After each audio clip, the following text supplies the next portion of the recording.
Okay, we've got another question from Facebook from Ray. And Ray asked, how does a trade dispute resolution in the EU compare with the WTO, so the WTO World Trade Organization? What do those terms mean? So can we start with a trade dispute resolution? Yeah, good question. We're getting a little bit technical now. So, I mean, think of a trade agreement as like a contract, right? You agree to do something, say cut your tariffs on my exports to you, and I agree to let your goods in under certain circumstances. As with any contract, though, then there's also language which says, if I don't live up to my commitments, what happens, right? So a trade dispute is what happens when you don't live up to commitments. So suppose you've agreed to cut your tariff on cars from 10% to 5%, okay, and then you don't do it, right? Then the question is, can I make you do it, or is there some kind of, essentially, can I take you to international court for not living up to your commitments?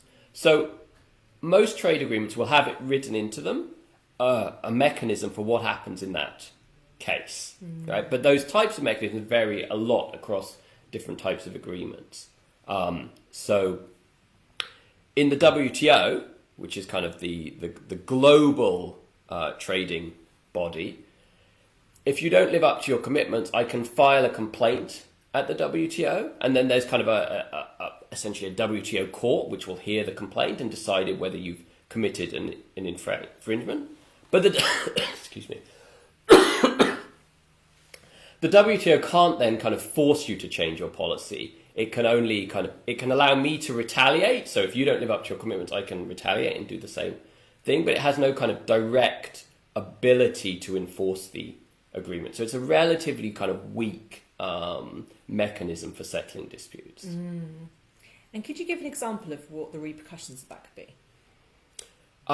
Yes. So typically what the WTO will do is if it finds that one country has not lived up to its commitments, and it will kind of form an assessment of kind of what is the value of trade that is affected by this breach of the contract.